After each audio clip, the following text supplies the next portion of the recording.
180 Elevate is a social networking platform to connect, grow, and give with world-class experts and influencers to dig deeper into an area of life, which is an element to uplift our perspectives and humanity.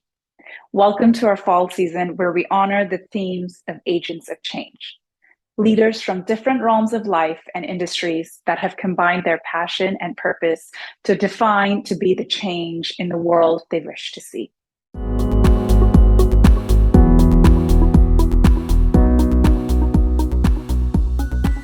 In today's episode, we bring to you Dr. Robin Ganzert, who serves as the president and CEO of American Humane Society, the country's first national humane organization and the first to serve animals. Dr. Ganzert has spearheaded unprecedented growth and transformational change, directly impacting the lives of more animals around the world than any other organization, to set the gold standard in animal welfare and protection. Thank you, Robin, for joining us today. It is such a pleasure to have you on board for our 180 keynote interview today. Welcome. Thank you so much for having me. I'm excited to be here. It'll be a lot of fun. Yes, it is. You have an incredibly elevated background across different functions and title. Take us on your journey, both professionally and personally, from early career to this guru you are today in your industry, in your niche, and tell us how you got there and some fun journey stories along the way. I'd love to. Thank you. It's not often we get to share our personal and professional journey, so this is a privilege to be able to chat in this way. You know, I started out as the eldest of three daughters, and my mother always told me from early on that, you know, she always believed that we could do any and everything that we ever wanted to do.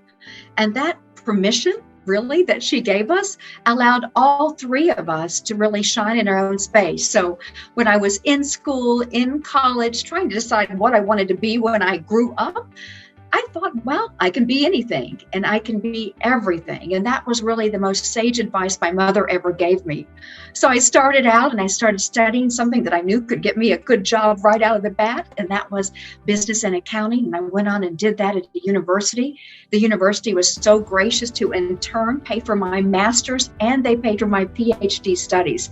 So it was one of those incredible times in my life where I was able to continue on a journey to study while I was actually working at the university in their financial functions.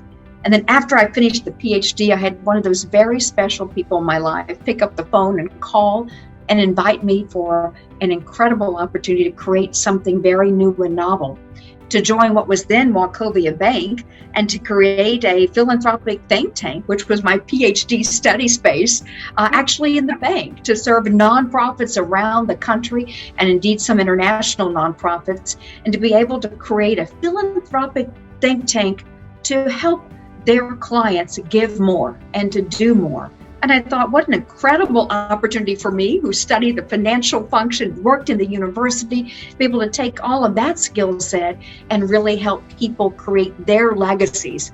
And that first job out of my PhD program, it was my second job from a career standpoint. My first was at the university. The second was with Wachovia Wealth Management, allowed me to begin a journey of doing good and absolutely contributing to the social capital and the social fabric of not only our country, but indeed the world. And that led me to an opportunity at the Pew Charitable Trust, which was an incredibly exciting time working on world issues. And then from the Pew Charitable Trust, I was recruited to be the CEO of American Humane, where we serve animals not only in our country, protect them, keeping them safe from harm, but we now have expanded globally under the auspice of Global Humane to be able to do even more for animals. And so this journey has been such a blessing. Started out with my mother's permission that I could do anything and do everything and just really make a huge difference in the world. So I always thank my mother. Oh gosh, that is such a beautiful beautiful thing to say about your mom and your parents. I think it's not just behind every successful man is a woman. I think behind every successful story or family's backbone is definitely the mom. We're talking nonprofit sector here, humane sector, but even in the for-profit world, so Sheryl Sandberg or any of the powerful women that they talk about, sisters being all CEOs within a family, you know, it really truly comes from the essence of the mom being a strong, independent woman. So we've definitely seen that that thesis across the board. It's interesting to get validated within the nonprofit sector too. So thank you for sharing that. You talked about your PhD thesis a little bit. And so it sounds like you were from the very beginning, bank, corporate sector, you were always towards the philanthropic end of the spectrum, right? You were an agent of change, which is our fall season theme and so timely with you. You were an agent of change from the very beginning. So for some of our young professionals who are kind of considering doing both or jumping right in their 20s and 30s into the for-profit sector, kind of what a word of advice do you have? Is like, how do you really be the change you wish to see in the world when, of course, there is the mindset of success mostly within the for-profit sector. It sounds like you started very much so early on in the philanthropic part. Were you never kind of attracted towards the for-profit sector? Absolutely was attracted. We're all attracted at some point in time. And I have a great story about where I made that decision to stay in social good. You know, I had an opportunity because I was with Wachovia Wealth Management running their philanthropic strategies unit, having 5,000 nonprofit clients around the country and individual foundations on top of that. I had a decision to make because I was recruited by another financial firm. And at the same time, I was being recruited by the Pew Charitable Trust. I remember going to church one Sunday and I took my little boy with me. The other girls were off doing something else. And I don't remember why they weren't with us at that service. But Robert and I sat in that pew. And I know that the priest was going into a homily regarding, do you choose something for the love of friends and family or for the love of money? My son, I think he was 2.5 years old, he was actually paying attention that day, and he stood up and said, Mom, I choose the love of friends and family. And I said, oh my goodness, this means a sign from God to keep on going in the social good sector. So I did. I actually accepted the Pew Charitable Trust offer, and I declined another offer from the financial services sector. And at that point, I really did prepare myself for a pathway serving in the nonprofit sector. And I haven't looked back once. It was the best decision I ever made. And I made it on that Sunday. Oh, wow. So what has been your biggest challenge in this journey so far? And why not just spice it up a little bit? So let's talk about the biggest challenge you've faced in your professional journey, but then also maybe something that has been your biggest challenge thus far personally. Thank you. I think we all define challenges in different ways. I will share with you that when I took over the CEO role of my current organization, American Humane, it was an organization in dire trouble. It was losing money. As many of the good nonprofits will know, there are days where there are resources that are far outstripped for what the need is. And that's what happened in American Humane. And so I had to come in and actually transform the entire culture, the entire revenue models, everything, the program models and platforms for American Humane. So that was an incredible challenge. I actually wrote a book about it called Mission Metamorphosis, where I was able to share lessons learned for running a nonprofit and running it like a business, which I think it very importantly needs to be referred to. Nonprofits have the business of making social good happen and social change happen, but those practices of running a for-profit corporation can and should absolutely be applied to the nonprofit space. And that's what I did at American Humane, and that was deeply challenging on many levels.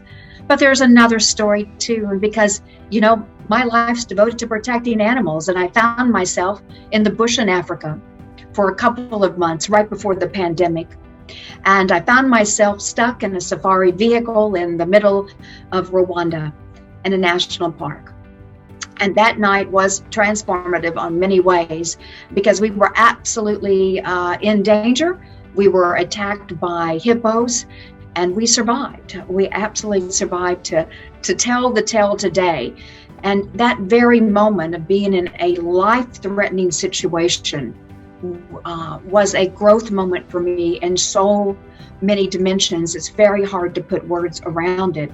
And that happened right before the pandemic. And I think having that moment allowed me to really embrace the quiet of the beginning of the pandemic, embrace that and use that to really make sure I was laser focused on the work I do, not only as a CEO, but also as a mother to my children and a member of my community. It allowed me to appreciate every single day we have on this earth, and it allowed me to embrace the motto, make every day count.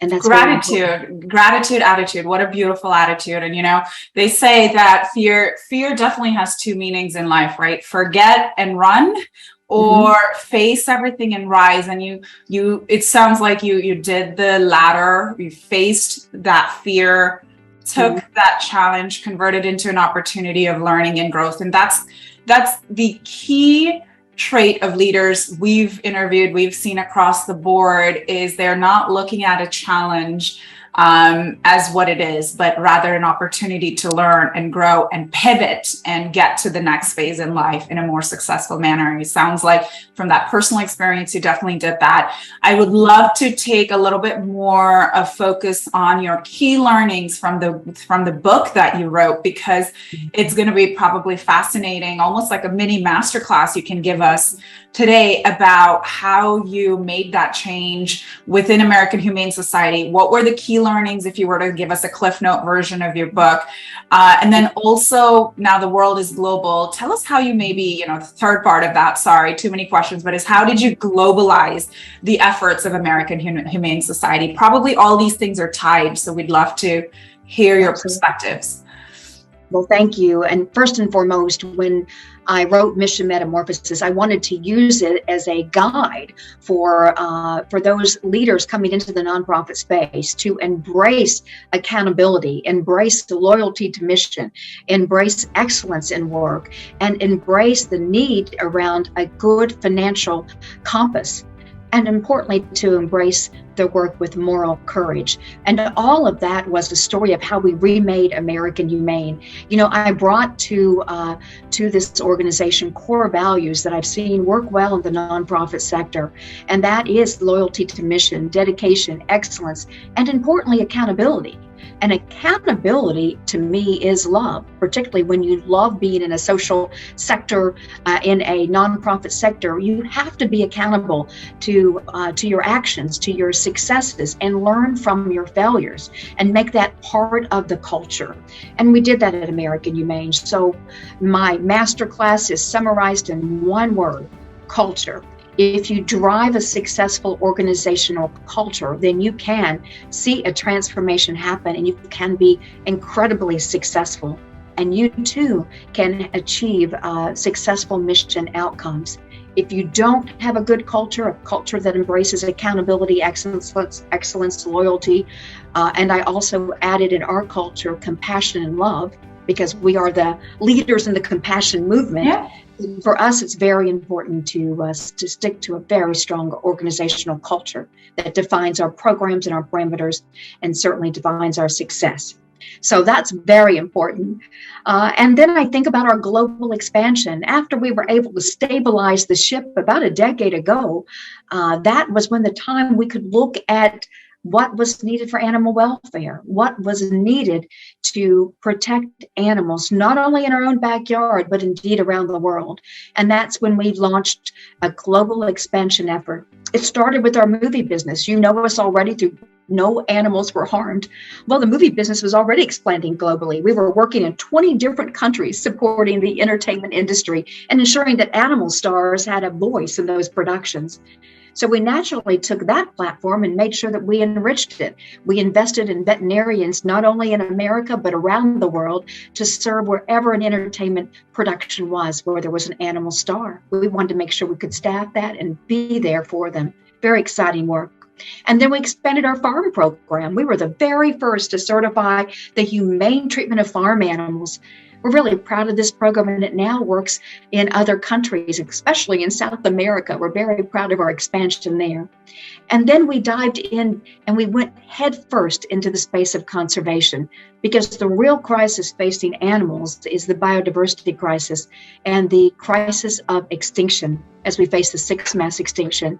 So we launched a tremendous effort in conservation, not only in our own country, but indeed around the world. And we now certify the world's top zoos and aquariums. And we've actually created documentary film that actually highlights the extinction crisis as part of our advocacy and outreach efforts. It was very important to look at our programs and see how we could apply them smartly and strategically in a global arena. And we've done so quite successfully over the past 10 years. And it's not just what you've done kind of publicly, but within the conservation movement, there are so many, I would say, contrarian opinions that I'm sure you've also been front runner for, or figuring out how to advocate one way or another. Like, for example, in our world, to sustain the diet need globally, plant-based diet is becoming huge, right? Maybe it's not directly relevant to your task or your profession, but I'm sure at some point a decision has to be made on your side, professionally and personally, on which side of the spectrum you lie, right? So are you involved with this global movement we're seeing towards agriculture, plant-based diet? Is American Humane Society advocating one way of life over another? If so, please do tell us more on where the world is headed. What should the audience know from a global conservation standpoint? And if not, what are your thoughts personally about this? Gosh, almost controversial, but important topic. It's extremely controversial, and most of the animal space is highly controversial. I think we can all agree that if you're a wounded warrior facing PTS or TBI, then certainly a service dog's a great thing. That's what I think every animal lover can agree upon. But when you go out, and everyone agrees that rescue's wonderful as well, but when you go into some of those other issue areas, we have stood firm on one value proposition, and that is whenever and wherever an animal is, that animal deserves a humane life. And we fight hard to ensure wherever that animal is in our space, in our world, in our communities, that animal has a humane life. And that is the value proposition that we share wherever we are. Do we all share personal views about plant-based versus the big modern intensive agricultural settings? We all have personal opinions about our diet, and they actually do vary from North America, South America, Europe, Asia, very different cultural approaches to the use of what we refer to as animal protein. But what we've done is we've stepped back and said those are huge societal issues, cultural issues that we need to ensure those dialogues continue. But our role is wherever an animal is, that animal deserves humane life, period. And that's how we've defined it through science and evidence-based practices. And that really is work that takes up all of our time. There are so many animals on farms and ranches, whether you choose to have animal protein or not. There are animals in farm and productions around the entire globe. My role is to make sure each animal is treated humanely, and we have not achieved that. In fact, about 95% of animals around the world are not treated humanely. That keeps me up at night, as well as the sixth mass extinction. Huge, huge issue areas that we must advocate for. And we all have personal views. And I have mine too. And I believe that a lot of our challenges facing the world, facing our own communities, the divisiveness that we see not only in America, but around the world, if we practiced love and compassion and the whole nature of being kind to animals and not breaking our social contract with animals, that our world would be far better. And animals, as we know, make us better humans. And we've absolutely, utterly broken our social contract with them. And I think that's part of the humanity's challenges that we have to rebuild. And it's an urgent call and part of our moral call into action. Thank you so much for bringing that to our attention, for elevating everyone's perspectives into this issue. You truly are what we call an elevated soul, an elevated individual. It has been such a pleasure and honor speaking with you. Thank you for sharing your journey. And we have had amazing learnings from that. Robin, thanks for being on our show. It was a pleasure chatting with you. Thank you so much for having me. And just remember, you can't protect what you don't love, and you can't love what you don't know. So I hope everyone will get involved and learn to love and learn to protect, because we have a lot of urgent calls to action. Thank you so much. Thank you. And as Gandhi said, he said a lot of fun things and a lot of amazing things. But one of the things that he said was the progress of society can be measured truly by the way the society and culture treats its animals. So we hope you found the episode as an agent of change with Robin helpful today, and it has awakened your senses and perceptions towards being that agent of change. Thank you for joining.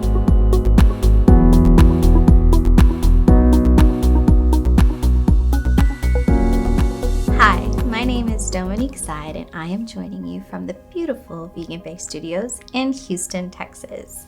And I'm here to talk to you about how to live a compassionate life. I'm vegan. I've been vegan for almost 5 years, and one of the things that people ask me is why? Why would you go vegan? And it was never my intention, honestly. It was something that I gradually came upon. First, I changed my protein powder for my workout regimen because I was told a plant-based solution would be easier on my digestive system. Then I changed my makeup because I was told that there are fish scales in eyeshadow, and I don't want that on my face. Then I moved on to cleaning products in my home, and I decided less chemicals is always better, right? So I changed my laundry detergent and all-purpose cleaner and went for more natural soaps and deodorants and things like that. And then one day I sat down and watched a documentary. And a lot of people come to this decision based on their health. And this one in particular had a lot to do with that. And all the things I was presented with, there was nothing that I could deny when I was done watching it. And I said, forget it. I'm done. I'm vegan. And I tried even eating seafood that night and the next day, and it didn't quite sit right with me. As time went on, I realized that the position that I was operating from was one of compassion, and it became a theme throughout my life. And for all the decisions I was making, whether it was related to veganism or not, I realized that it was grounded in compassion for other people, compassion for the planet, or compassion for myself. And so when people ask me about veganism, I ask them to think about life from a centered point of compassion. Are you compassionate? Do you consider others, animals, the planet, yourself, in any of the decisions that you make? I think once that we become aware of what's going on in the world and the place that we hold in it, and the decisions that we make and the impact that it can have, then we take a step back and we decide, where do we go from here? What kind of lifestyle do I want to live? What kind of person do I want to be considered? What does my character say? How does that speak to other people? A lot of people, when they think about a compassionate lifestyle, they don't know where to begin. And one huge point is food. And that wasn't even the first thing that I started with. But when someone asks me, Dominique, what is your advice? How do I go vegan? If we're talking specifically about food, I tell them to start with dairy, because dairy seems to be one of the hardest things for people to give up. Not necessarily the milk, but the cheese. But you don't even know until you start reading labels that milk is in everything. And I'm not talking about, the liquid that you pour into your cereal. No, I'm talking about the protein components, milk broken down into smaller ingredients for processed foods and things like that. So read a label.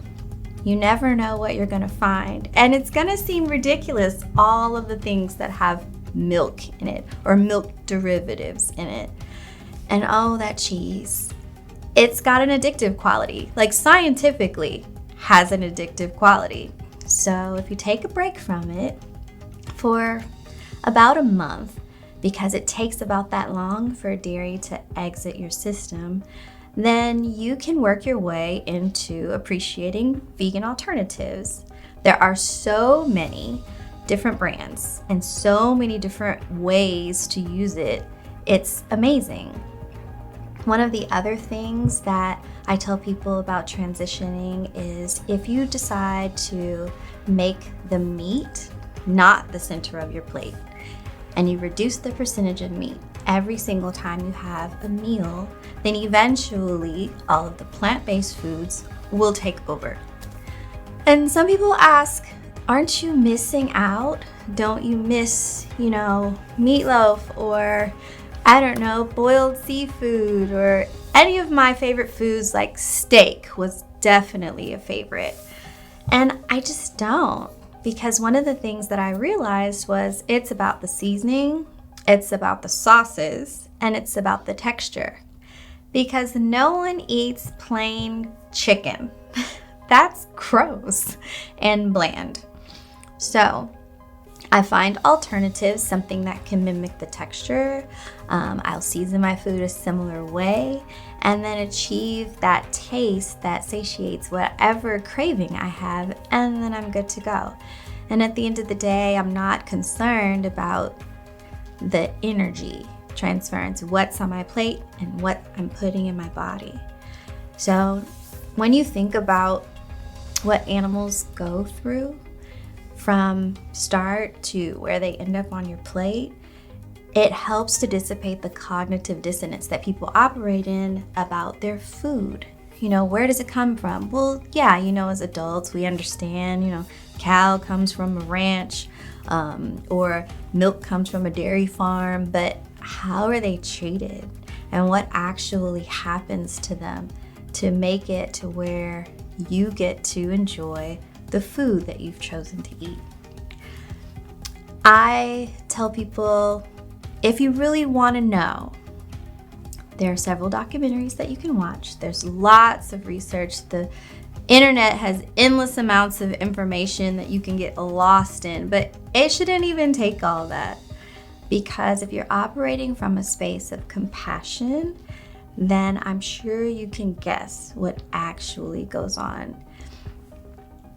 When it comes down to other areas of life, like the clothes that you wear, the bags that you carry, the places that you go, cars that you drive, if you think about all of the materials that are used to create these products and where they come from, then it gives you a different perspective about life and what is done in industry and consumerism to facilitate you to maintain a lifestyle that you've come to be comfortable with. One of the things that I decided to do after I had been vegan for at least a few years was promote the fact that I could maintain a certain lifestyle and it still be compassionate. So I can have nice things and drive a nice car and live in a nice house and have beautiful furniture and clothes, but it doesn't involve any death or exploitation or hurt toward animals, or the least amount that I can contribute toward carbon emissions for the planet, because you can't completely eliminate any of that, but it's just being mindful about the things that you do and the places that you go and the way that you spend your money and the resources that you put behind the causes that are important to you.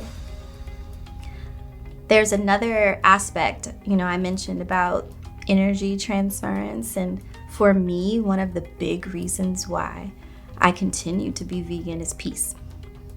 I have a peace of mind about how I go throughout my day and the choices that I make and how they affect the world around me. And I feel like if I operate this way and other people see how I live and then they realize that I'm making these choices that they may not have considered, that they too can tell that, they wouldn't be giving up much It's not really about sacrifice.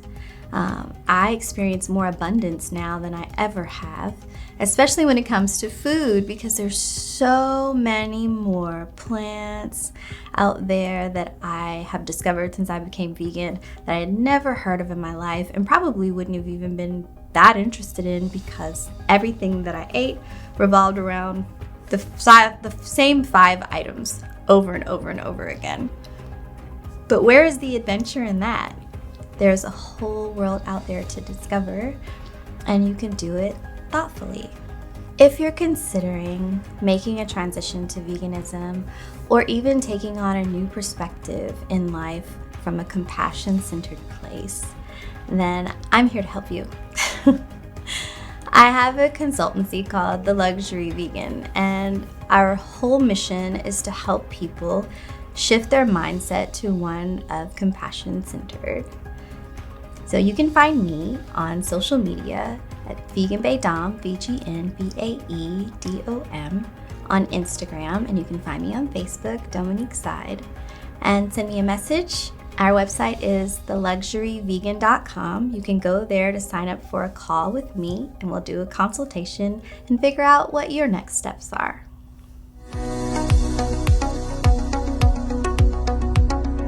Thank you for joining us today and elevating yourself. Charity should begin at home, but should not stay there.